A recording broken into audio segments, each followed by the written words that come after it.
You know, growing up reading these books in the 80s and 90s, I really thought vehicular manslaughter was going to be a much bigger part of my teenage years. Welcome back, everyone. 90s teen horror fiction was full of kids covering up car accidents, hit and runs, and other vehicular manslaughters. And today we're going to be taking a look at why this was such a prevalent trope and why it's kind of fallen out of fashion in modern YA horror. First, I'm going to take you through a few different subcategories of the trope and a few books that exemplify that category. This is in no way a comprehensive list, as I obviously haven't read every single book in existence, but it's a pretty good overview. Then we'll talk about the things these books have in common and why this was such a thing in this era. So first up is a category I've coined the hit and stop and clandestinely bury. It's like a hit and run, but before they actually run, they stop to bury the body. So here we have Christopher Pike's Chain Letter and Nick Barron's Spring Break. In both of these books, we have a group of teens crammed into a car that will barely hold them all. In Chain Letter, it's a 1977 Ford Maverick, and this just makes me laugh a little bit because that was my first car, and I'm not used to seeing it show up in fiction a lot. It's not like a super common car. Anyway, a group of teens is driving down a dark, deserted road. The drivers are drunk in both books, and the passengers are acting like idiots as well. In Chain Letter, somebody turns the lights off while the driver is trying to get the car under control, and he starts swerving and hits and kills a man. Well, actually, we find out in Chain Letter 2, the man was already dead, but as far as they know in this book, they hit and killed a man. In Spring Break, one of the passengers grabs the steering wheel and yanks it to the side, making the driver veer off the road where they hit and kill a man. In both books, they take the time to stop and dig a shallow grave and toss the body in, and there's always like maybe one person who objects to this and wants to go to the police, but they're outvoted or threatened in Spring Break. So next up we have just your basic vanilla hit and runs. Hit and Run by R.L. Stine, Dead End by R.L. Stine, and I Know What You Did Last Summer by Lois Duncan. Now, if you've only seen the movie of this, put that out of your head. The book is completely different. In Hit and Run, a bunch of kids go out driving without licenses to practice driving for their driver's test. They drive recklessly to prank each other. It's Stine, so of course there are pranks involved, and end up hitting and killing a man. I'm going to be saying those words a lot, I just realized. So again, because it's Stine, they didn't actually kill anyone. He was already dead. It was all a prank. But as far as they know, at the moment, they killed someone. But in this case, rather than digging him a shallow grave, they just sort of throw him into the gutter. But, you know, respectfully.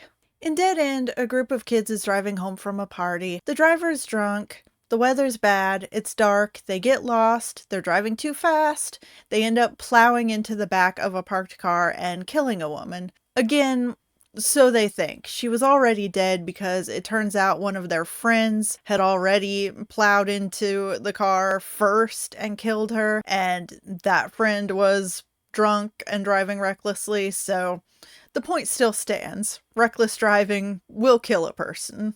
In I Know What You Did Last Summer, a group of friends who had been drinking and smoking weed were driving too fast and hit a little boy on a bicycle and killed him. This is, I think, the only one on this list that's truly a hit and run, in that they literally do not stop, don't go back to check on the victim, they just keep going. And okay, so they do stop to call 911 from a payphone, so good for them. They tried. Our next category involves running people off the road. So here we have April Fools by Richie Tankersley Cusick and Die Softly by Christopher Pike. In April Fools, it turns out the driver is actually sober, but her drunken idiot boyfriend manages to grab the steering wheel and get his foot on the gas somehow in order to run another car off the road. Amazingly, it turns out they didn't cause the accident. They were actually interrupting the murder plan of somebody in the other car who was planning on running their own car off the road anyway. Die Softly is a lot more involved. You might even say convoluted, but basically what kicks off a whole murder plot throughout the rest of the book is a cocaine-fueled high-speed chase down a cliff that ends up with somebody going over the cliff. And our last category is just your basic kids goofing off in a car. Here we have Sister Dearest by D.E. Atkins. And in this one, way too many kids are crammed into a convertible.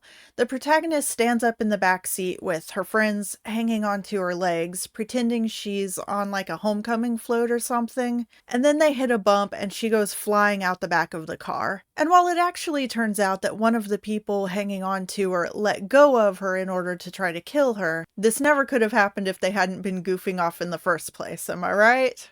So, what can we surmise from this sampling? In every single story, these kids caused a devastating accident by either driving recklessly, driving without a license, driving drunk or on drugs, or some combination of all of these. The majority of these books were published in the 90s, with a couple of exceptions, by baby boomer authors. So, why did the biggest teen thriller authors of the day keep returning to this well? I think the answer is pretty simple, really. Adults of the era were terrified at the thought of teen drivers. So instead of writing stories about things the teens themselves would have actually been afraid of, the authors were writing about their own fears. Inexperienced teen drivers being let loose unsupervised on the roads in charge of 2-ton killing machines. See, getting your license in the 90s was a lot easier than it is today. If you passed driver's ed, you never even had to take a driving test at the DMV. Like, I passed driver's ed when I was 15 and got my restricted license, which meant I could drive to and from work and school, and then when I turned 16, that just automatically turned into a full license. To this day, I have never had to take a driving test at the DMV, but even if you didn't take driver's ed,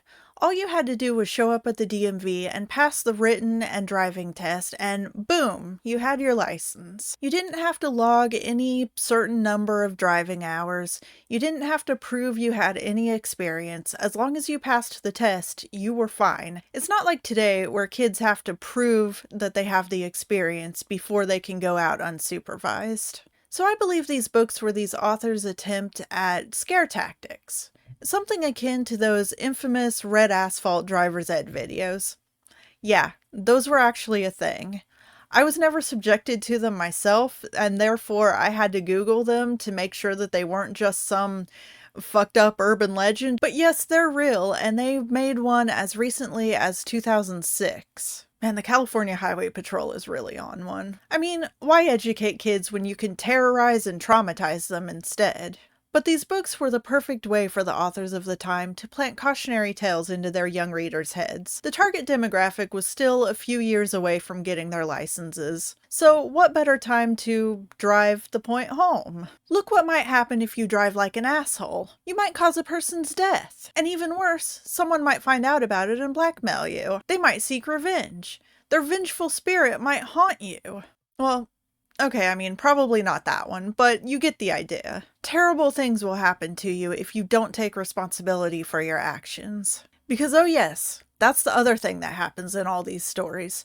The cover-up. There are a million excuses for not taking responsibility for your actions, but they all basically boil down to the fear of getting into trouble. That's the secondary part of the lesson here. By not taking responsibility for your actions, by not confessing to the appropriate authorities, you compound the problem and make your ultimate consequences exponentially worse. You open yourself up to vengeance, to blackmail, to terror. And if you had just driven responsibly, none of this would have happened in the first place. If you weren't reckless, if you weren't driving under the influence, if you didn't have your car packed full of your bad influence friends who are going to convince you to cover this up. Maybe in that way, these books aren't simply cautionary tales about responsible driving. They're morality plays about doing the right thing after the worst has happened. They're warnings about choosing the right kind of people to surround yourself with. Which are still themes we see in modern-day teen thrillers, although the vehicular manslaughter element doesn't seem quite as prevalent. Teens today have stricter regulations for getting licensed, and the fear of them being unprepared to drive on their own has lessened. Although some of the teen horror writers of the 80s and 90s are still around, the majority of modern YA authors now are Gen Xers and millennials. And the fears of this era have moved on. Now we see a lot more YA horror based around technology, the internet, social media. When Point Horror, that powerhouse of the 90s, relaunched in 2013, all of their stories were based around social media, for example. Of course, they did it in the cringiest way possible. It was all very, how do you do, fellow kids? How do you do, fellow kids? And I think that's one of the main reasons the relaunch failed so hard. I'm planning a whole video on that, so stay tuned and subscribe so you don't miss that one. So what do you think, friends? Do you have your own theories on this trope? Let me know in the comments. As always, thanks for watching. Please remember to like, subscribe, and visit me on Patreon, where you get exclusive videos every month and the opportunity to tell me what to review.